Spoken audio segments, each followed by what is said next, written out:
Bismillahirrahmanirrahim. Assalamualaikum warahmatullahi wabarakatuh. Innal hamdalillah nahmaduhu wa nasta'inuhu wa nastaghfiruh wa na'udzu billahi min syururi anfusina wa min sayyiati a'malina.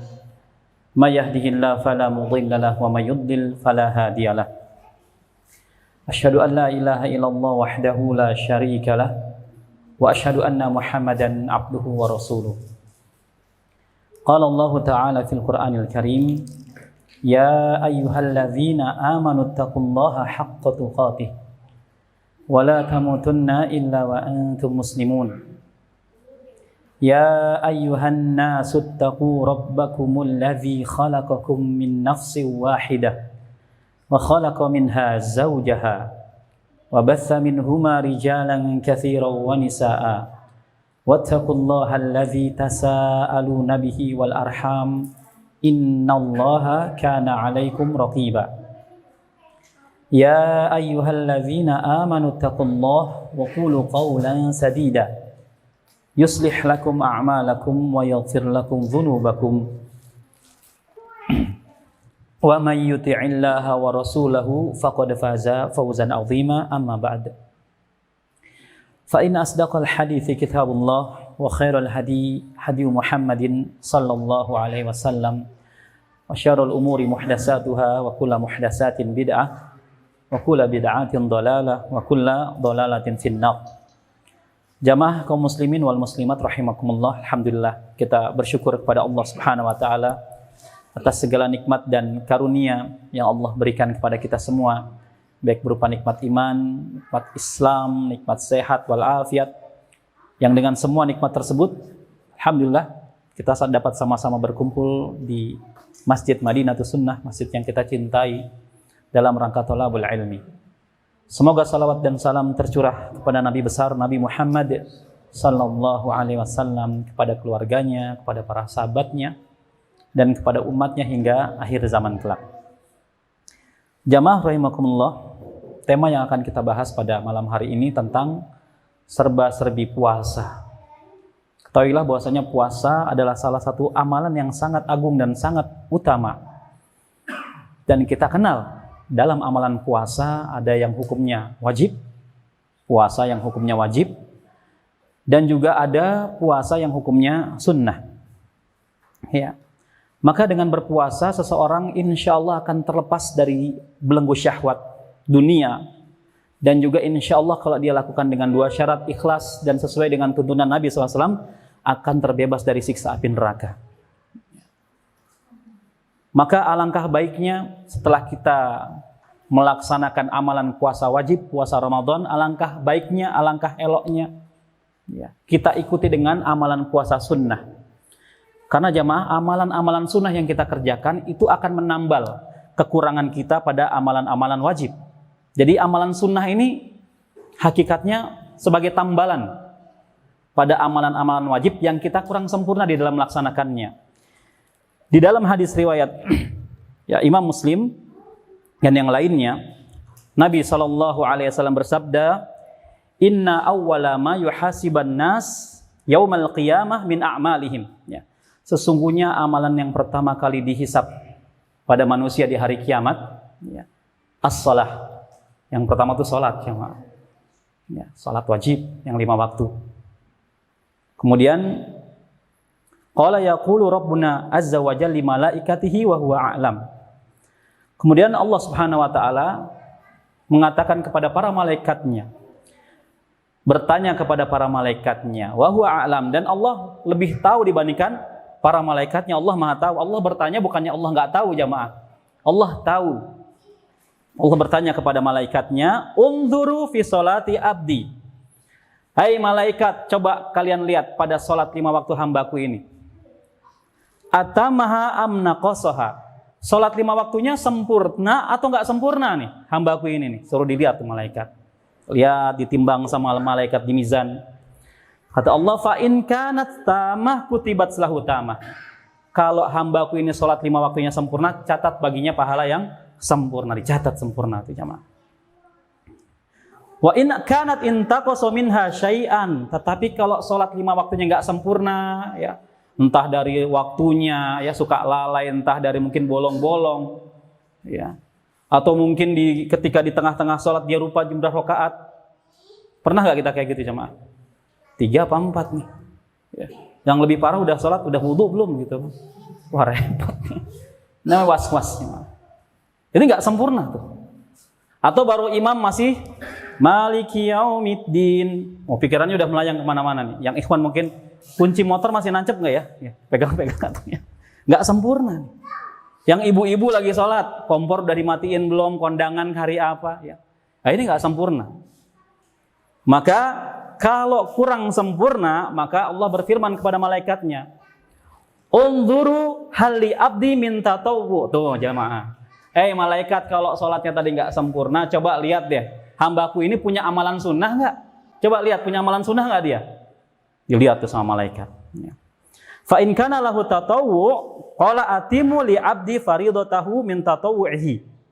Kemudian kata Allah Subhanahu wa taala, jika dia punya amalan sunnah, maka sempurnakanlah kekurangan yang ada pada amalan wajib dengan amalan sunnahnya. Ditambal tuh jemaah.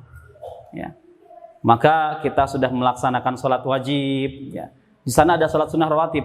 Ya, antum iringi sholat wajib dengan sholat sunnah rawatib.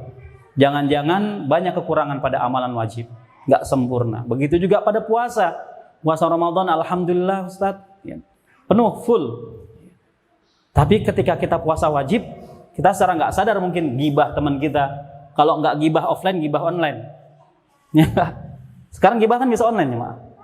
Antum dari kamar bisa gibahin saudara antum, ya, sebar di grup, atau namimah, adu domba. Ya, sekarang kan lagi zamannya online tuh. Adu domba online bisa nggak antum? Bisa. Ya. Namimah, kemudian fitnah, nyebar berita hoax. Ya. Padahal antum lagi puasa Ramadan tuh. Ya. Atau berkata-kata kotor, rafadz, ya, laghun, berkata-kata sia-sia. Ini juga bakal nggak sempurna pahala puasa wajib antum. Maka cara menambalnya mau nggak mau, suka nggak suka, dengan melaksanakan amalan sunnah, diantaranya puasa sunnah. Dan yang mana sebagian jamaah kerjakan pada hari ini puasa Kamis. Apakah harus diiringi nih Kamis sama hari Senin? Atau Senin sama Kamis? Atau bisa sendiri-sendiri? Nanti juga akan kita bahas insyaallah. Kemudian sumatu khadul a'malu ala dzakum. Kemudian amalan lainnya akan diperlakukan seperti itu, jemaah. Ya. Semua amalan sholat, puasa, zakat, kan ada zakat wajib, ada zakat yang sunnah juga, ya. Haji, umroh, ya. Mungkin ada kekurangan kita waktu umroh, waktu haji. Tadinya lihat niatnya ikhlas lillahi ta'ala, tapi update status. Ya, update status jadinya kurang di pahalanya, nggak sempurna tuh. Ya. Sholat malam antum update status, ya, alhamdulillah dapat 11 rakaat, kakinya pada bengkak di foto terus update gitu ya. Facebook, Instagram, lihat kaki aneh bengkak nih, gitu kan? Nah, nggak sempurna, maka perlu kita tambah dengan amalan-amalan sunnah. Makanya jangan remehkan perkara sunnah. Sebagian orang, itu kan sunnah, dikerjakan dapat pahala, nggak dikerjakan nggak apa-apa. Ini salah aja, maaf. Ya. Maka kata Al-Imam Al-Barbahari dalam kitab Syarhus Sunnah, ya, Syarhus Sunnah, kata beliau, Al-Islam huwa sunnah was sunnah, ya, wal Islam. Islam itu adalah sunnah, sunnah itu adalah Islam. Maka keliru kalau orang-orang berpendapat amalan sunnah nggak penting. Ya.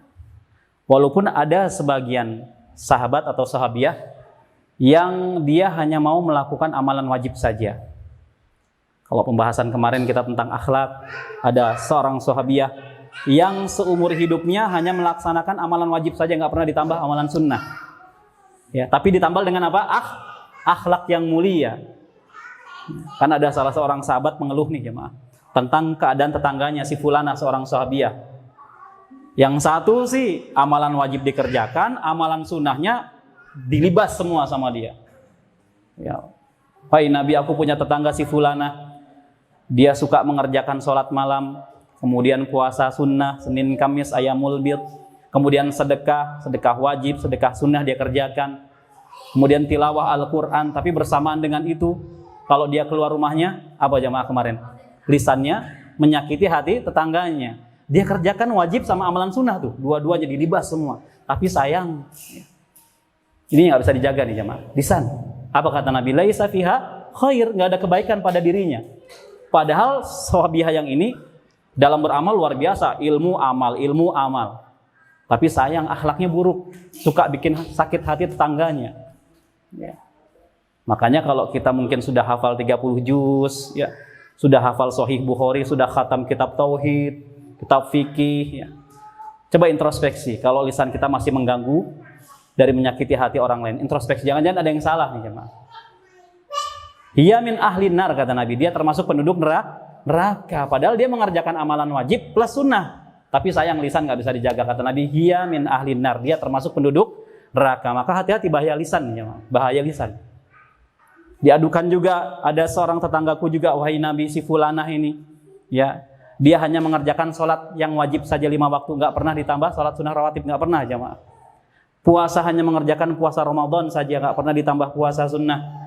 Begitu juga dia nggak pernah sedekah kecuali sepotong keju. Itu juga kalau ada keju di rumah, potong keju disedekahkan. Tilawahnya hanya sedikit dari Al-Quran. Tapi kalau dia keluar rumahnya, ya, dia bisa menjaga lisannya dari menyakiti hati tetangganya. Apa kata Nabi? Hiya min ahlil jannah. Dia termasuk penduduk surga. Ya. Jadi kita juga berilmu, kemudian beramal. Satu lagi jangan lupa apa? Akhlak yang mulia. Jangan sampai ilmu sama amal jadi bumerang buat kita sendiri.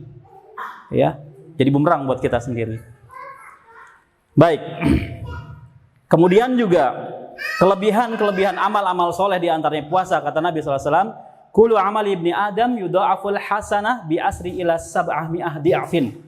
Setiap amalan kebaikan yang dilakukan oleh anak Adam dilipat gandakan oleh Allah, ya, dari 10 sampai 700 kali lipat kebaikan.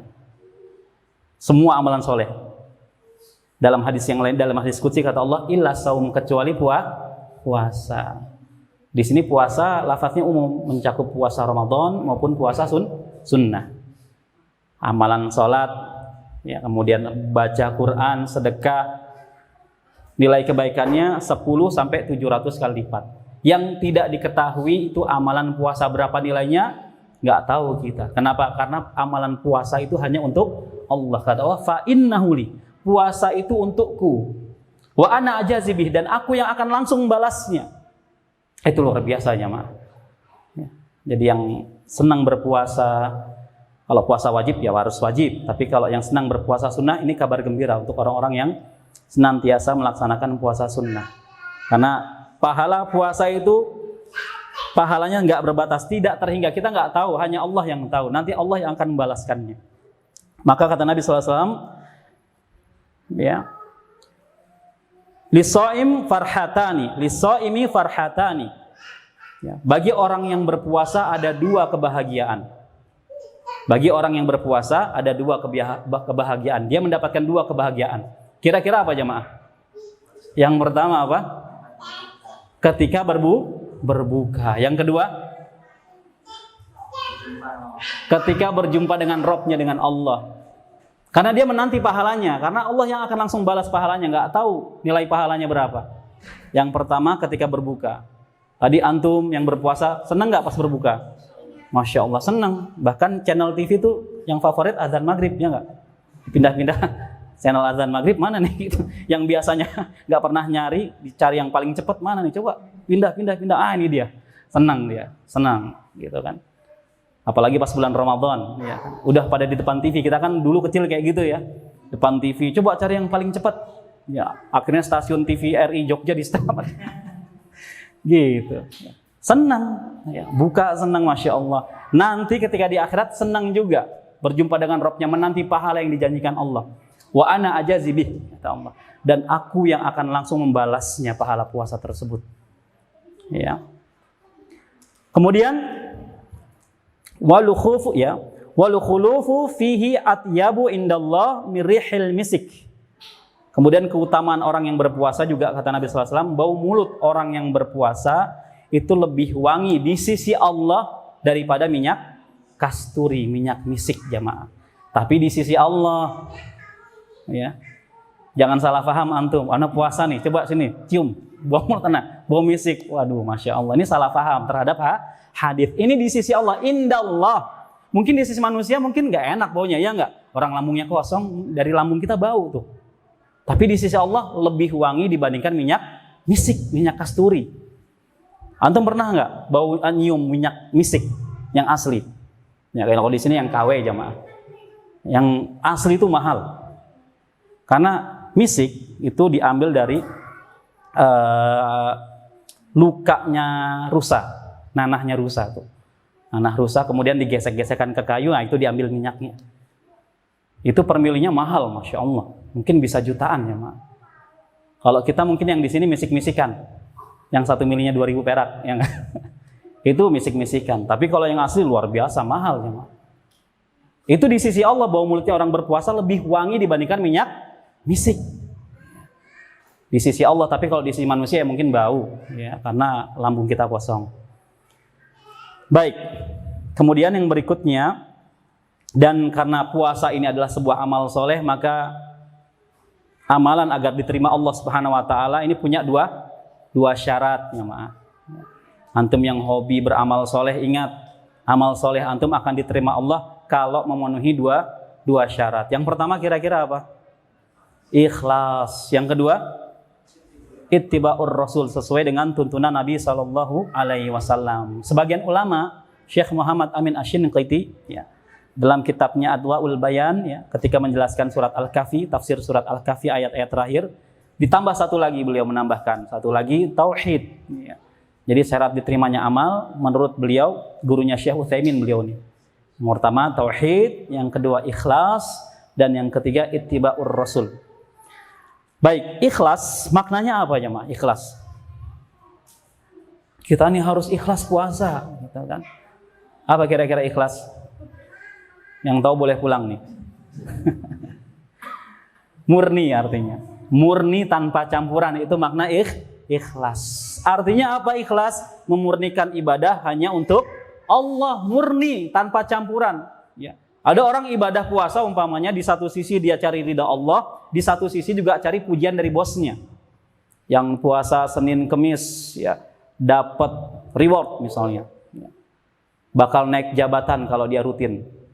Nah, itu dia cari muka bosnya tuh. Hati-hati nih. Berarti dia niat puasanya nggak murni ikhlas, tapi juga ada sedikit niat dunia untuk naik jabatan. Maka hati-hati jamaah. Ya. Jadi ikhlas itu artinya murni, memurnikan ibadah hanya untuk Allah Subhanahu Wa Taala. Kalau saya analogikan itu seperti kita beli madu, ya Mak. Antum kalau beli madu senangnya yang murni apa yang campuran? Murni kan, kalau madu murni itu mahal. Cuman kadang-kadang kita orang awam nggak bisa tahu mana madu murni, mana campuran. Kata penjualnya ini murni Pak, harganya 200.000 atau 250.000. Wah oke, kita beli. Sampai di rumah dibuka, tiba-tiba campuran. Kira-kira kita gimana? Kecewa, marah, ya nggak? Itu masalah madu. Gimana masalah ibadahnya, Mak? Maka syarat pertama ini ikhlas, memurnikan ibadah kepada Allah. Tapi ikhlas aja nggak cukup. Yang kedua, ittiba'ur rasul, sesuai dengan tuntunan Nabi Sallallahu Alaihi Wasallam. Maka dalam surat Al-Kahfi ayat 110, ya dalil dari dua syarat tersebut, Allah Subhanahu Wa Taala berfirman, "Faman kana yarju liqa'a rabbih", barang siapa yang menginginkan perjumpaan dengan Rabb-nya, dengan Allah Subhanahu Wa Taala, syaratnya apa? Kata Allah, "Falyamal 'amalan shaliha", ya, maka hendaklah ia beramal saleh. "Wala yusyrik bi ibadati rabbih ahada", kata Allah, dan jangan ia berbuat syirik kepada Allah dengan sesuatu apapun. Ya. Nah, kata Al-Imam Ibnu Katsir, maka hendaklah ia mengerjakan amal soleh. Maksudnya apa? Hendaknya ia mengikuti petunjuk Nabi Sallallahu Alaihi Wasallam dalam beramal soleh, mencontoh Nabi Sallallahu Alaihi Wasallam dalam beramal soleh. Ya. Ittiba'ur rasul. Kemudian, dan jangan dia berbuat syirik. Maksudnya apa? Ikhlas, murni, memurnikan ibadah hanya kepada Allah Subhanahu Wa Taala. Jadi dua syarat tersebut terkumpul di dalam surat Al-Kahfi ayat 110, jemaah. Kemudian Al-Fudail bin Iyad, ya, rahimahullah, ketika menjelaskan mengenai firman Allah di surat Al-Mulk, ya, liyabluwakum ayyukum ahsanu amala. Supaya dia menguji kamu ahsanu amala. Siapa di antara kamu yang ahsanu amala, yang paling baik amalannya. Ya. Kata Fudail bin Iyad, ahsanu amala, kata beliau adalah amalan yang paling ikhlas dan yang paling shawab itu benar. Itu yang akan diterima. Kata beliau, kata Fudail bin Iyad, apabila amalan itu ikhlas tapi tidak shawab, tidak benar, tidak sesuai dengan tuntunan Nabi SAW, maka tidak akan diterima. Kalau amalan itu sesuai dengan tuntunan tapi tidak ikhlas, juga tidak akan diterima oleh Allah Subhanahu wa taala. Amalan tersebut, kata beliau, diterima Allah dengan dua syarat, ikhlas dan juga sesuai dengan tuntunan Nabi Shallallahu alaihi wasallam. Makanya dalam puasa juga harus sesuai dengan tuntunan. Sebagian masyarakat kita mungkin ada yang puasa, tapi puasanya nyeleneh. Ada yang namanya puasa apa di masyarakat kita? Mutih. Mungkin di sini ada yang pernah puasa mutih, pernah nggak tuh? Puasa mutih itu kalau nggak salah ya, hanya makan nasi, benar nggak? Ya, puasa mutih di kamar aja tuh, mengharapkan wangsit biasanya. Ya, di kamar ntar dapat wangsit, gitu kan? Begitu nggak pernah sholat tuh, puasa aja, diem kayak Sunan Jaga Kali, gitu kan? Habis selesai bertapa, gitu kan? Nggak pernah sholat jadi sunan gitu. Kalau Sunan Kalijogo ada sama orang soleh. Cuman difilmkan, dibikin cerita khurafat. Orang soleh kok bertapa di kali sampai rambutnya gondrong, nggak sholat, nggak puasa, tiba-tiba jadi wali. Iya nggak? Nah, ini khurafat, dilebih-lebihkan. Kalau mereka ada, sebagaimana buku yang ditulis oleh Ustadz Zainal Abidin, ya, hafizahullah, itu ada. Tapi cerita yang kita lihat di TV dan di tengah-tengah masyarakat ini khurafat. Iya nggak? Ada wali kok nggak sholat, jaga kali. Ya. Kemudian ada sunan siapa? Kalau dalam film itu, TV, punya tongkat, ketika ditunjuk ke pohon kelapanya jadi apa tuh jemaah? Jadi emas. Ya. Jadi emas. Sunan Bonang punya gong. Kalau gongnya dipukul, masyarakat desa tersebut, satu desa syahadat. Ya enak bener gitu. Kalau gong deng gitu, syahadat. Gitu. Enak, bisa masuk Islam semua se-Indonesia. Nah, ini khurafat, jemaah. Khurafat. Jadi harus sesuai dengan tuntunan, nggak bisa tuh puasa mutih atau puasa macam-macam lah di masyarakat kita, ya. Apalagi yang mungkin kejawen, ada puasa macam-macam di sana. Nah, ini kalau dia ikhlas tapi tidak sesuai dengan tuntunan, maka tertolak, ya, tertolak, otomatis tertolak. Kemudian pembahasan berikutnya kita masuk dalil anjuran puasa sunnah Senin dan Kamis. Yang pertama diriwayatkan oleh Al-Imam Muslim dari Abu Qatadah Al-Ansari radhiyallahu anhu, ya. Rasul sallallahu alaihi wasallam pernah ditanya mengenai puasa pada hari Senin. Nabi ditanya tentang puasa pada hari Senin. Sahabat bingung, kok Nabi kok puasa sih di hari Senin sih? Kenapa wahai Nabi? Maka Nabi SAW menjawab, "Dzaka yaumun wulidtu." Karena hari tersebut adalah hari di mana aku dilahirkan. Jadi Nabi SAW dilahirkan di hari Senin. Ini hadisnya sahih, riwayat Muslim. Kemudian wa yaumun bu'ithtu, dan hari Senin itu hari di mana aku diutus menjadi seorang nabi dan rasul. Au unzila alayya fihi, atau diturunkannya wahyu untukku pada hari Senin. Makanya Nabi SAW puasa pada hari Senin. Nabi dilahirkan di hari Senin. Kemudian diutusnya Nabi di hari Senin, ayat-ayat turun juga di hari Senin. Nah, itu dalil yang pertama. Dalil yang kedua, dalam hadis riwayat Tirmidzi, kata Nabi SAW, tu'radul a'malu yaumal itsnain wa yaumal khamis. Berbagai amalan diangkat ke sisi Allah pada hari Senin dan Kamis. Jadi amal-amal soleh kita ini jamaah diangkat ke sisi Allah, ke langit ketujuh di hari Senin dan hari Kamis. Diangkat tuh amal-amal soleh kita. Makanya usahakan di hari Senin dan Kamis meminimalisir perbuatan apa? Dosa. Karena pada hari Senin dan Kamis itu amal kita diangkat ke langit. Dan pintu-pintu surga dibuka di hari Senin dan Kamis. Fa uhibbu an tu'rada amali wa ana shaim. Maka aku suka, kata Nabi, ya, jika amalanku dihadapkan, diangkat kepada Allah dan aku dalam keadaan berpuasa. Maka itu alasan Nabi mengapa Nabi memilih hari Senin dan Kamis. Karena Nabi suka ketika amalan kita diangkat ke langit, Nabi sedang dalam keadaan berpuasa. Dalil yang ketiga dari Aisyah radhiyallahu anha, inna Rasulullah sallallahu alaihi wasallam kana yataharra siyamal itsnain wal khamis. Rasulullah sallallahu alaihi wasallam biasa menaruh pilihan untuk puasa di hari Senin dan Kamis. Itu 3 dalil mengapa Nabi sallallahu alaihi wasallam berpuasa sunnah di setiap hari Senin dan Kamis. Pembahasan berikutnya dibahas juga oleh para ulama. Apakah ini satu kesatuan ketika kita berpuasa hari Senin, lantas satu pasang dengan Kamis? Ternyata tidak, jamaah. Ternyata tidak. Boleh kita berpuasa di hari Senin saja, atau hari Kamis saja.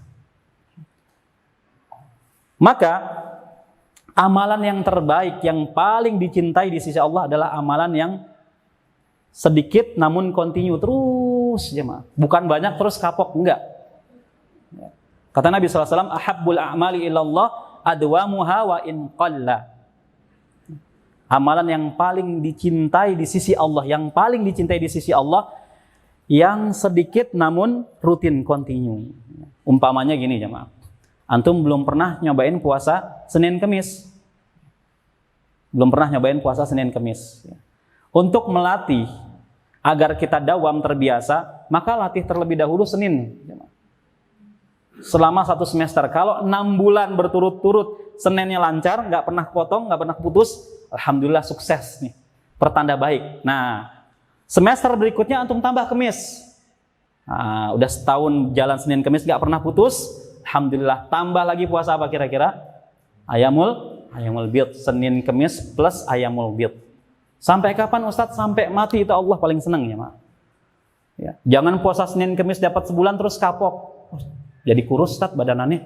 Ya Allah, baru Senin Kemis jadi kurus gitu. Emang itu kan tujuan antum diet gitu. Ya. Jadi tujuan kita puasa Senin Kemis bukan diet, jemaah. Lillahi ta'ala. Ya. Nanti yang bikin bagus tubuh kita tuh Allah Subhanahu wa taala. Ya. Udah kita mah puasa ikhlas aja lillahi ta'ala. Nanti Allah bikin kita sehat, bikin tubuh kita bagus, rupa kita bagus. Makanya kalau beramal jangan ada tujuan dunia, tujuan untuk dipuji manusia. Maka antum rutinkan puasa sunnah. Senin dulu selama 6 bulan. Kalau sukses berhasil tambah Kamis. Setahun berhasil Senin Kamis tambah ayamul bid. Setahun berhasil lagi ayamul bid plus Senin Kamis tambah nggak? Wah, jangan dulu deh Ustaz Daud. Jangan dia bisa kapok aneh. Bisa buyar. Ya kalau belum kuat jangan. Ya. Nah itu Allah lebih cinta seperti itu jamaah. Sholat umpamanya sholat malam. Ya, baru nyoba pertama kali bangun 1/3 malam, belum pernah sholat malam, jangan langsung 11 rakaat jamaah. Mentang-mentang baca hadis Nabi kakinya bengkak gitu kan. Aneh pengen bengkak gitu kan. Habis nyoba sekali, sebulan istirahat, kapok tuh. Itu Allah nggak suka.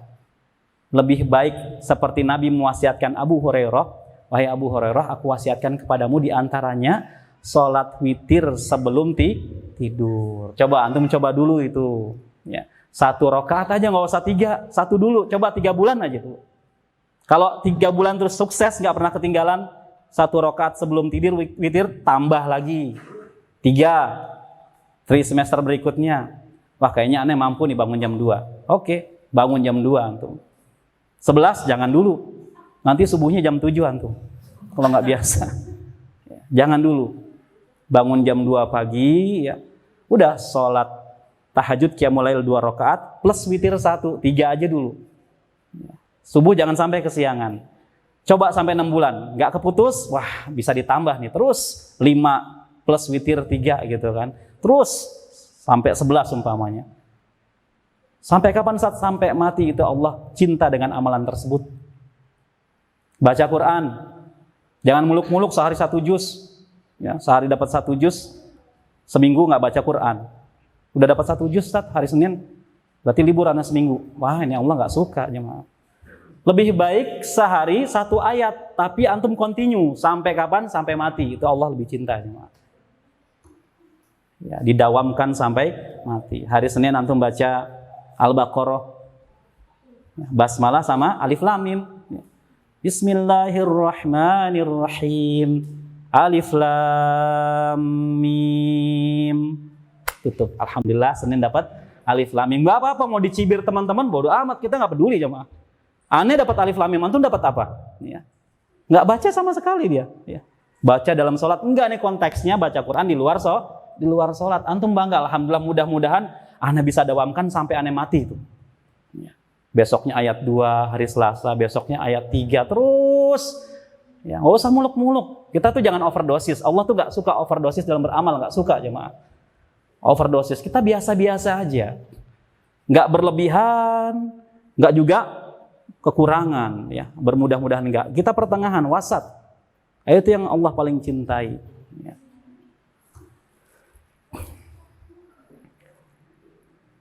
Kemudian kita masuk pembahasan berikutnya. Nah, sekarang kita masuk keutamaan jemaah. Keutamaan ibadah puasa secara umum, ya, baik puasa wajib maupun puasa sunnah. Dan kita sudah sama-sama hafal, yang pertama puasa adalah jalan untuk meraih ketakwaan kepada Allah Subhanahu wa Ta'ala. Dalilnya surat apa jemaah? Populer nih. Kalau bulan Ramadan dibawain sama khotib-khotib. Surat apa? Al-Baqarah, ya, ayat 183. Apa bunyinya? Ya ayyuhalladzina amanu kutiba alaikumussyam kama kutiba alal ladzina min qablikum la'allakum tattaqun. Ya, udah populer ayatnya ya.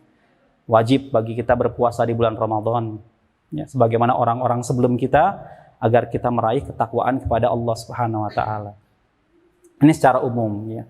Baik puasa Ramadan maupun puasa sunnah, outputnya itu takwa jemaah. Outputnya takwa. Tapi jangan bangga kalau akhlaknya masih jelek, rajin puasa tapi mulutnya nyinyir. Ya, rajin puasa suka gibah.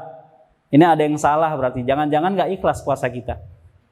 Ada nggak orang yang rajin beramal tapi suka nyinyir jemaah? Bikin sakit hati teman pengajian umpamanya. Atau hutang nggak bayar. Ada nggak?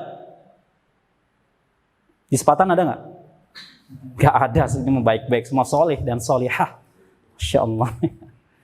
Tapi ada aja, Mak. Di komunitas pengajian tuh ada yang seperti itu ya. Tapi nggak di sini, di sana jauh. Di Nun jauh di sana. Ya. Ngaji tapi suka apa? Ngomongin orang lain, ngomongin ustadznya. Ada nggak yang suka ngomongin ustadznya, Mak? Ya Ustadz Fulan mah kayak gitu tuh. Ustadz apa ustadzah katanya? Ustadz Fulan kayak gitu katanya. Ah masa sih? Akhirnya banyak kompor tuh. Kompor 1 datang, kompor 2 akhirnya meleduk. Iya nggak? Jadi fitnah di akhirnya. Itu nggak asing di dunia komunitas pengajian. Ya, kalau ngaji mah kencang ya, ngaji kitab luar biasa. Tapi begitu ngobrol, wah yang ngajarin nggak selamat, ustadznya nggak selamat dari apa? Keburukan lisannya tuh jemaah. Padahal dalam kondisi berpuasa umpamanya, wah bisa hilang semua pahalanya. Atau ngomongin teman-teman sepengajian, si Fulan ini sekarang nggak pernah ngaji ya, kayaknya dia futur. Padahal dia ngaji di tempat lain, ya. Ngaji mungkin menghafal Al-Quran. Akhirnya antum berkurang pahalanya karena ngomongin orang lain. Baik, itu yang pertama, jalan meraih takwa. Kemudian keutamaan yang kedua, puasa secara umum ya adalah penghalang dari siksa api neraka. Puasa adalah penghalang dari siksa api neraka. Dalam hadis riwayat Imam Ahmad, ya, Nabi SAW bersabda, "Innamas siyamu junnah." Puasa adalah junnah. Junnah itu perisai. Ya, perisai jemaah. Yastajinnu bihal abdu minan nar. Yang dapat melindungi seorang hamba dari siksa api neraka. Ya. Jadi ini kabar bahagia nih jemaah. Buat orang yang suka berpuasa. Terutama puasa sunnah. Kalau puasa wajib ya wajib. Terutama yang gemar melaksanakan puasa sunnah. Ini kabar gembira bagi mereka semua. Bahwasanya puasa yang mereka lakukan dengan 2 syarat tadi, yang pertama ikhlas, yang kedua sesuai dengan tuntunan Nabi, itu akan menjadi perisai baginya dari siksa api neraka. Kemudian di dalam hadis yang lainnya yang diriwayatkan oleh Imam Bukhari, Nabi SAW bersabda, "Man shoma yauman fi sabilillah." Barang siapa yang melakukan puasa 1 hari yauman fi sabilillah, di jalan Allah. Barang siapa yang melakukan puasa 1 hari aja di jalan Allah, ini puasanya umum ya, bisa puasa Ramadan atau bisa puasa sunnah. Maka apa kata Nabi SAW? Ba'adallah wajhahu anin nar sab'ina kharifan. Maka Allah akan menjauhkannya dari neraka sejauh perjalanan 70 tahun. Wah, luar biasa jemaah. Dijauhin tuh wajahnya dari neraka sejauh perjalanan 70 tahun. 1 hari berpuasa fi sabilillah, di jalan Allah. Artinya apa? Ikhlas, hanya mengharapkan ridha dari Allah Subhanahu wa taala. Ini kabar gembira buat mereka yang suka berpuasa. Mudah-mudahan amalan puasa yang kita lakukan ya, puasa yang benar-benar untuk mengharapkan ridha dari Allah Subhanahu wa taala. Karena ada orang yang puasa juga mengharapkan ridha dari manusia. Ada enggak jemaah? Banyak ya, ada dari ridho dari mertua ya, atau ridho dari mungkin istri atau anak. Ini ada juga. Nah, ini nggak masuk dalam pembahasan hadis ini jemaah. Maka ingat, kalau kita puasa 1 hari aja, yang tadi puasa nih hari Kamis ya, fi sabilillah, maka janji dari Nabi SAW, Allah akan jauhkan dari neraka sejauh 70 tahun perjalanan. 70 tahun perjalanan. Kemudian yang berikutnya, keutamaan yang ketiga, puasa akan memberikan syafaat. Puasa akan memberikan syafaat bagi orang yang menjalankannya. Dan kita semua butuh syafaat nanti di hari akhirat jemaah. Kita semua pasti butuh syafaat. Maka kata Nabi SAW, As-siyamu wal Qur'an yashfa'ani lil abdi yaumal qiyamah. Puasa dan Al-Quran, ada 2 amalan ternyata jemaah. Puasa dan Al-Quran akan memberikan syafaat. Akan memberikan syafaat. Jadi antum yang gemar berpuasa sunnah juga, kemudian yang gemar tilawah Al-Quran, ya, membacanya, menghafalnya, kemudian mengamalkannya, mentadaburinya, mengajarkannya, ini kabar gembira. 2 amalan ini akan menjadi syafaat di hari kiamat. Kemudian yaqulus siyam. Amalan puasa kita nanti akan berbicara di hari kiamat. Maka amalan puasa mengatakan kepada Allah, Ya Rabbi mana'tuhut ta'ama wa syahwati bin nahar, fasyafi'ni. Kemudian kata puasa, wahai Rabbku, aku telah menahan makan dan juga syahwatnya di siang hari. Maka izinkanlah aku untuk memberikan syafaat kepada orang tersebut. Jadi nanti amalan siam kita ini akan berbicara jemaah. Begitu juga amalan Al-Quran kita pun akan berbicara, ya, menjadi saksi di hadapan Allah. Apa kata Al-Quran? Ya. Wa yaqulul Quran, dan Al-Quran berkata, ya, mana'tuhun nauma bil-lail fasyafi'ni. Ya Rabb, wahai Allah, aku telah menahannya dari tidur di malam hari. Maka izinkanlah aku untuk memberikan syafaat kepada hamba-Mu ini ya Allah. Karena dia malam hari itu tertahan dari tidur membaca Al-Quranul Karim. Ya. Ada sebagian orang dia bela-belain bergadang jemaah, begadang tuh bukan baca Quran, tapi ngapain? Main game online ya enggak? Tuh, Anda tuh kalau ngisi kajian subuh berangkatnya sebelum subuh tuh biasanya. Sebelum subuh Anda berangkat, lihat apa namanya, kok ini banyak motor ya. Kok rame banget apa nih? Ternyata tempat game online jemaah.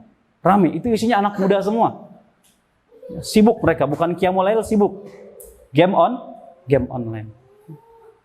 Makanya sekarang lapangan bola sedikit ya, Mak. Dulu kita main bola mungkin keringetan ya enggak? Keringetan, berdarah ya kan? Kalau kita mungkin di sliding berdarah tuh jatuh. Sekarang main bolanya gimana? Gini ya, Mak, pakai jempol ya. Enggak keringetan, habis ngapain kamu? Main bola di mana nih, Pak? Di sini, Pak. Jempolnya yang bengkak, enggak keringetan. Ya. Ini keadaan sekarang jemaah. Ya, ini musibah buat kita semua. Maka 2 amalan ini akan menjadi syafaat bagi para pembacanya dan juga bagi yang melaksanakan amalan puasa tersebut. Dan kita sangat membutuhkan syafaat. Dan di antara yang bisa memberi syafaat, yang pertama kata para ulama, yang pertama Allah Subhanahu wa taala. Ya, Allah Subhanahu wa taala akan memberikan syafaat bagi kita semuanya. Kemudian yang kedua siapa? Nabi Muhammad sallallahu alaihi wasallam dengan izin dari Allah Subhanahu wa taala. Yang ketiga amalan puasa. Yang keempat amalan Al-Qur'an, dan yang kelima teman-teman yang soleh dan solihah. Itu akan memberikan syafaat dengan izin dari Allah Subhanahu wa taala. Sudah adzan Isya. Baik, karena sudah masuk waktu Isya, nanti mungkin kita lanjutkan sedikit setelah ba'da Isya. Ya, subhanakallahumma bihamdika Asyhadu an la ilaha illa anta astaghfiruka wa atubu ilaik. Assalamualaikum warahmatullahi wabarakatuh. Bismillahirrahmanirrahim. Assalamualaikum warahmatullahi wabarakatuh. Alhamdulillah hamdan katsiran thayyiban mubarakan fih kama yuhibbu rabbuna wa yarda. Wassalatu wassalamu ala nabiyyina Muhammadin wa ala alihi wa sahbihi ajma'in, amma ba'd. Baik jamaah rahimakumullah, kita lanjutkan pembahasan kita tentang keutamaan berpuasa. Yang keempat sekarang jemaah. Keutamaan yang keempat, orang yang berpuasa itu akan mendapatkan pengampunan dosa. Orang yang berpuasa akan mendapatkan pengampunan dosa. Di dalam riwayat Bukhari dan Muslim, Nabi SAW bersabda, "Man shoma Ramadhana imanan wa ihtisaban, ghufira lahu ma taqaddama min dzambi." Barang siapa yang berpuasa di bulan Ramadan, dan ini hukumnya wajib, ya, imanan wa ihtisaban. Syaratnya dua. Imanan wa ihtisaban, dengan penuh keimanan kepada Allah Subhanahu wa taala, dan ihtisab. Ihtisab itu hanya mengharapkan pahala dari Allah Subhanahu wa taala. Maka ghufira lahu ma taqaddama min dzambi. Maka dosa-dosanya yang telah lalu akan diampuni oleh Allah Subhanahu wa taala. Ini puasa bulan Ramadan. Lantas bagaimana kalau puasa sunnah? Dalam riwayat Bukhari dan Muslim, Nabi SAW bersabda, "Fitnatur rajul fi ahlihi wa malihi wa waladihi tukaffiruha shalah was-siyam was-shadaqah wal amru bil ma'ruf wan nahyu 'anil munkar," kata Nabi. Kata Nabi SAW, keluarga, kemudian harta dan anak itu dapat menyerumuskan seseorang ke dalam fitnah. Fitnah maksudnya di sini kata para ulama ke dalam perbuatan dosa, perbuatan maksiat. Ya. Kemudian tukaffiruh as-shalah. Namun fitnah tersebut, dosa-dosa tersebut akan terhapus dengan sholat, amalan sholat jemaah. Itu akan menghapuskan dosa-dosa kita. Kemudian wasyam, dan akan terhapus juga dengan siam, puasa, baik puasa wajib maupun puasa sunnah. Kemudian wassadaqah, dan juga sedekah. Sedekah juga dapat menghapus dosa-dosa kita. Bahkan juga bisa menghapus penyakit yang kita derita dengan sedekah. Wal amru bil ma'ruf wan nahyu 'anil munkar. Begitu juga perbuatan amar ma'ruf dan juga nahyul munkar, ini juga dapat menghapus dosa-dosa kita. Maka ingat jemaah, di dalam amalan puasa, baik puasa wajib maupun puasa sunnah, ada penghapusan dosa di dalamnya. Maka ini kabar gembira bagi orang yang berpuasa. Kemudian saya ringkas saja jemaah, yang kelima sekarang. Ini kabar gembira untuk orang yang suka berpuasa sunnah. Yang kelima, pintu surga Ar-Rayyan bagi orang yang berpuasa. Kata Nabi SAW, "Inna fil jannah baban." Sesungguhnya di surga itu ada sebuah pintu. Ya. Yuqalu lahur Rayyan, yang dinamakan pintu Ar-Rayyan. Yadkhulu minhu shaimun yaumal qiyamah. Masuk ke dalam pintu tersebut shaimun, orang yang gemar, yang suka melaksanakan amalan puasa. Di hari kiamat la yadkhulu minhu ahadun ghairuhum. Ya. Selain orang yang enggak suka melaksanakan amalan puasa, tidak akan memasuki pintu surga tersebut, kata Nabi SAW. Yuqalu aina shaimun. Maka pintu tersebut nanti akan mengatakan kepada para penghuni surga, udah ngantri nih. Udah ngantri, kemudian pintu Ar-Rayyan akan berkata, "Di mana nih orang yang suka pada berpuasa? Mana orang yang suka puasa?" Maka fayakumun, maka orang-orang yang suka berpuasa berdiri. Berdiri, la yadkhulu minhu ahadun ghairuhum. Kemudian mereka masuk ke dalam pintu Ar-Rayyan tersebut. Dan tidak masuk ke dalam pintu Ar-Rayyan orang yang tidak suka berpuasa. Itu enggak akan bisa masuk jemaah. Fa idza dakhalu aghliqa. Nah, setelah semuanya sudah pada masuk, orang-orang yang sudah berpuasa sudah pada masuk, kemudian aghliqa, pintu tersebut ditutup.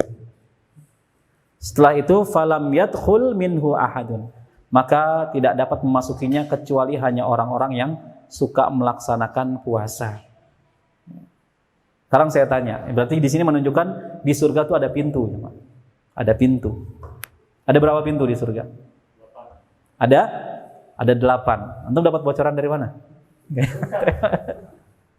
Baik. Dalam riwayat Bukhari, kata Nabi SAW, "Fil jannah thamaniyatu abwab." Di surga itu ada 8 pintu surga. Ada 8 pintu surga. Fiha babun yusama Rayyan. Ya, di dalamnya ada sebuah pintu yang bernama Ar-Rayyan. La yadkhuluhu illa shaimun. Tidak masuk ke dalamnya kecuali orang yang suka berpuasa. Pintu Ar-Rayyan. Nah, kita sudah tahu pintu Ar-Rayyan buat orang-orang yang suka berpuasa, tapi ada dari 8 pintu tersebut ada pintu yang paling utama nih, ya, Mas. Yang paling tengah letaknya. Pintu apa itu namanya? Karena 8 pintu tuh, 2, 3. Birrul walidain, Masya Allah. Boleh pulang antum, gak apa-apa. Betul, birrul walidain. Kata Nabi, kalau kau mau jaga tuh pintu, jaga. Jaga tuh pintu. Pintu surga paling tengah, paling utama. Kalau kau mau jaga, jaga tuh pintu. Tapi kalau mau kau biarkan, ya udah terserah, biarkan saja. Itu pintu yang paling utama. Pintu birrul walidain. Antum jaga tuh pintu. Nih, buat orang tuanya yang masih hidup, jangan sia-siakan. Ada pintu birrul walidain, itu pintu yang paling utama di surga. Ustaz, orang tua saya sudah wafat, Ustaz, bisa nggak berbakti? Bisa nggak kira-kira? Masih bisa, kata para ulama. Di antara bentuk bakti kepada orang tua yang sudah wafat, yang pertama, mendoakannya. Kemudian memohonkan ampun ya kepada Allah agar diampuni dosa-dosa orang tua kita. Kemudian membayarkan hutang-hutangnya. Tugasnya ahli waris tuh, jamaah. Jangan sikut-sikutan, Kak, kamu yang bayar. Enggak, kamu dia yang bayar. Enggak, udah yang kita punya, yang punya rezeki lebih, kita lunasin hutang orang tua kita. Kemudian menyambung tali kekerabatan. Ya, bersilaturahmi kepada saudara teman dari teman bapak kita atau ibu kita, disambung terus tali silaturahimnya. Nah, ini beberapa cara untuk berbakti kepada orang tua yang sudah wafat. Kalau yang masih hidup gimana ya? Gampang. Kalau jauh tinggal apa? Telepon. Gak usah cek pulsa. Mau telepon cek pulsa. Dulu orang tua kita nyekolahin kita langsung jual sawah tuh. Jual sawah, jual motor, jual rumah. Agar bisa melihat anaknya berhasil. Sebagian anak ketika berhasil gimana? Lupa sama orang tuanya. Bahkan setelah nikah, lupa sama orang tuanya. Dianggapnya ketika menikah udah gak ada bakti sama orang tuanya. Kalau istri, iya. Setelah menikah dia baktinya ke siapa? Ke suaminya. Tapi kalau suami tetap, ya maaf. Suami itu berat, laki-laki itu berat, ya, tanggung jawabnya. Kepada ibunya, dia bertanggung jawab kepada adik atau kakak perempuannya, kemudian kepada istrinya dan anak-anaknya, berat, ya, tanggung jawab seorang suami. Baik, sekarang kita ringkas saja yang terakhir, ya. Nah, ini yang luar biasa, keutamaan yang terakhir, orang yang berpuasa memiliki waktu mustajab terkabulnya doa. Memiliki waktu yang mustajab terkabulnya doa. Di dalam hadis riwayat Imam Ahmad, kata Nabi SAW, "Thalathatun la turad da'watuhum." Ya. Ada 3 orang yang doanya tidak akan ditolak sama Allah. Ada 3 orang yang doanya tidak akan ditolak oleh Allah Subhanahu wa taala. Yang pertama, ya, as-shaimu hatta yuftira. Doa orang yang berpuasa sampai ia berbuka. Kata Imam Nawawi, dari awal dia berpuasa. Begitu sahur, ya, kemudian sudah habis waktu sahur, azan. Nah, setelah sholat subuh dia posisinya berpuasa, nah itu dari situ tuh doanya tuh ijabah. Sampai ketika waktu berbuka. Makanya jangan sia-siakan. Tembus ke langit ke-7 doa orang berpuasa. Kemudian yang berikutnya, wal imamul adil. Ya, pemimpin yang adil. Ini juga doanya tidak akan ditolak oleh Allah Subhanahu wa taala. Yang sudah punya keluarga berarti dia pemimpin bagi keluarganya tuh. Ya, apalagi yang istrinya 2, kalau adil doanya insya Allah diijabah. Udah 1 aja deh, nggak habis ya. La in syakartum la azidannakum. Ya, apabila kau bersyukur kepadaku, aku akan tambah nikmatku kepadamu. Udah syukur aja, alhamdulillah. Ya. Tambah nanti sama Allah, anaknya lah, rezekinya. Jangan yang lain ya, Mak. Yang sini senyum-senyum aja kayaknya. Baik ya. Berikutnya wa da'watul madzlum. Nah, yang ketiga nih. Doa orang-orang yang dizalimi itu tidak akan ditolak sama Allah. Jadi antum kalau dizalimi itu peluang emas buat antum, langsung ngangkat tangan ke atas, ya, berdoa sama Allah. Doa yang baik-baik. Antum dizalimi sama orang lain, jangan doa yang buruk sama orang itu, sama aja antum posisinya. Sama saja dengan orang tersebut. Jadi doa yang baik-baik ketika antum dizalimi sama seseorang, maka ketahuilah doa antum ketika itu tidak akan ditolak oleh Allah Subhanahu wa taala. Sebenarnya masih banyak lagi ya doa yang tidak akan ditolak Allah, di antaranya doa orang tua kepada anaknya. Baik redaksinya baik ataupun redaksinya buruk. Hati-hati makanya. Kita sebagai orang tua kalau ngomong sama anak, jangan ngomong yang buruk-buruk, nanti diaminkan sama malaikat, jadi anak kita. Bodoh kamu. Ya. Jadi bodoh. Mungkin dia nilai matematikanya jelek atau nilai ulangannya jelek. Jangan-jangan karena kata-kata orang tuanya tuh. Ya, dia nggak sengaja keceplosan ngedoain anaknya yang buruk-buruk, diijabah sama Allah. Udah kejadian. Dasar anak durhaka dia. Syekh Sudes tahu ya? Dulu waktu kecilnya tuh, wah luar biasa. Anak Arab kan pecicilan ya, petakilan. Itu ibunya tuh manggel, marah jamaah. Tapi ibunya marahnya tersebut emosinya mendoakan anaknya. Yes. Kalau bahasa bebasnya, saya sumpahin kamu jadi imam Haramain. Jadi imam Haramain. Ya. Makanya antum kalau marah sama anak gitu sumpahinnya. Kamu jadi ulama kamu. Saya sumpahin kamu jadi ulama. Ya. Ulamanya umat Islam. Bukan imam besar, ulama. Iya, ulama. Kita butuh ulama, ahlus sunnah wal jamaah. Baik, mungkin itu yang bisa saya sampaikan di pertemuan malam hari ini. Ya, karena waktu sudah malam, sekarang mungkin kita buka sesi tanya jawab. Iya, silakan. Iya. Waalaikumsalam warahmatullahi wabarakatuh.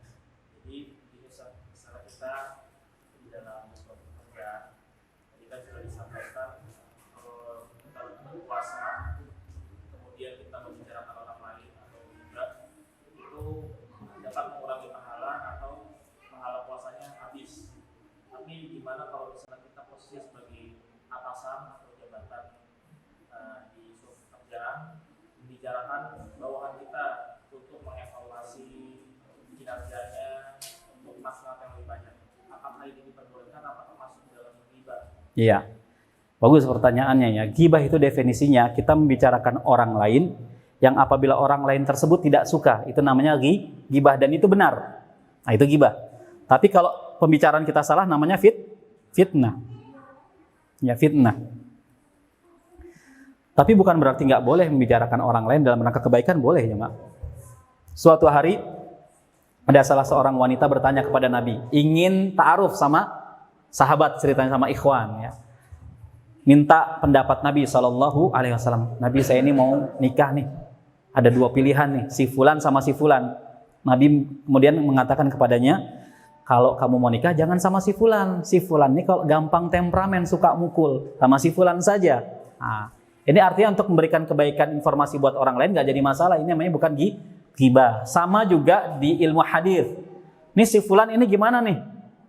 Ya, ini hafalannya buruk, ya, suka berdusta umpamanya. Ini bukan termasuk ghibah, bukan termasuk ghibah. Ya. Jadi ada hal-hal yang memang boleh diutarakan dan tidak termasuk ghibah. Di antaranya tadi seperti ilmu dalam hadis jarh wa ta'dil ya. Memuji dan mencela seseorang. Tapi itu hanya untuk orang-orang khusus yang menguasai ilmu hadis. Dia mencela orang tersebut. Oh, ini dia tertuduh berdusta, hafalannya buruk, gurunya nggak jelas umpamanya. Tapi itu tidak termasuk ghibah. Begitu juga kalau orang mau nikah, ya, minta pendapat gimana nih? Dia datang ke ustadznya, Ustadz kalau si fulana nih gimana nih? Oh jangan sama si fulana, sama si fulana saja. Ya, dia ini nggak cerewet, pendiam, kalau yang ini cerewet umpamanya. Nah, ini nggak jadi masalah. Kok Ustadz tahu gitu kan? Tahu informasi dari jamaah lainnya misalkan. Begitu juga seorang atasan, ya. Kalau mengevaluasi bawahannya, maka hanya sebatas pada porsi kerjaannya, bukan kepada individunya. Ya. Dan kalau bisa di depan orang nggak jadi masalah. Ya. Antum nih kerjaannya kurang tepat nih, nggak sesuai target. Ya. Jangan jadi kebencian kepada individunya, tapi kerjaannya, porsi kerjanya. Kalau porsi kerjanya nggak beres ya kita tegur. Ya, tapi jangan antum kemudian kesal dengan orang tersebut, antum omongin sama rekan kerja yang lainnya. Si fulan ini gimana sih? Nggak becus kerjanya. Ya, padahal dia sudah berusaha keras. Cuman karena ketidaksukaan antum padanya, sehingga antum lebih-lebihkan. Nah ini yang nggak boleh. Ya, wallahu a'lam bishawab. Ada lagi jemaah? Ya. Bagaimana apakah amalan puasa itu bisa membuat kita tidak membuat Iya. Iya. Iya.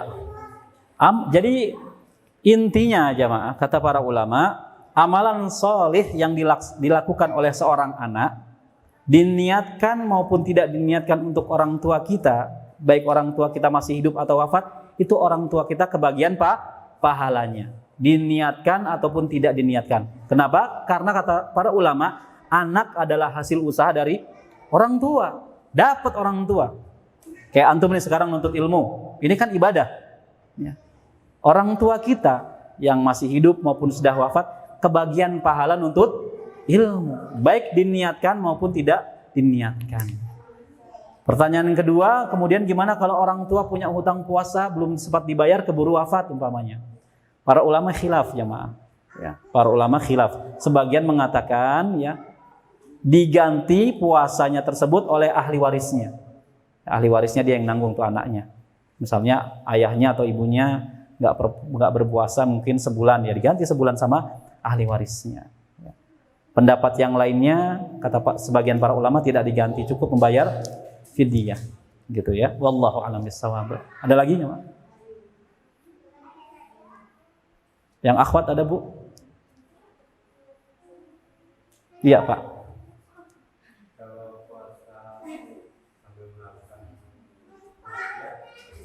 Iya, kata Nabi SAW, ada orang yang berpuasa dia cuma dapat apa? Lapar dan haus saja, ya. Cuma dapat lapar dan haus saja. Puasanya enggak berkualitas. Di satu sisi berpuasa, di bersamaan dengan itu dia berbuat maksiat, suka gibah, namimah, ya. Dan yang lainnya, ya. Atau perbuatan yang sia-sia, perkataan yang sia-sia. Ini juga membuat habis pahala puasa. Hanya dia mendapatkan lapar dan haus saja. Maka kita berlindung kepada Allah dari hal tersebut. Maka ketika kita puasa, kita bisa menahan diri dari segala hal. Ya, di antaranya berbuat perbuatan maksiat umpamanya. Ya, wallahu a'lam bishawab. Baik, saya pikir cukup jamaah. Ya, mudah-mudahan bermanfaat yang kita kaji di malam hari ini, dan saya mohon maaf kalau ada kata-kata yang kurang berkenan. Kita tutup. Subhanakallahumma bihamdika asyhadu an la ilaha illa anta astaghfiruka wa atubu ilaik. Assalamualaikum warahmatullahi wabarakatuh.